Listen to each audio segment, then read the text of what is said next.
আবু হুরায়রা রাদিয়াল্লাহু বলেন, আল্লাহর রাসূল সাল্লাল্লাহু আলাইহি ওয়াসাল্লাম ইরশাদ করেন, তোমাদের মধ্যে কেউ যখন উত্তম রূপে ইসলামের উপর প্রতিষ্ঠিত থাকে তখন সে যে আমালে সালেহ মানে নেক আমাল করে তার প্রত্যেকটির বিনিময়ে ৭০০ গুণ পর্যন্ত পুণ্য লেখা হয়।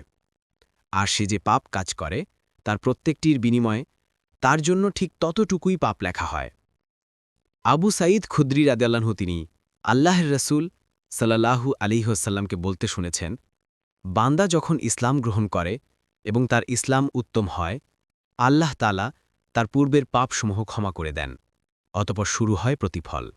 একটি পুণ্যের বিনিময়ে ১০ হতে ৭০০ গুণ পর্যন্ত, আর একটি পাপকাজের বিনিময়ে ঠিক ততটুকু মন্দ প্রতিফল।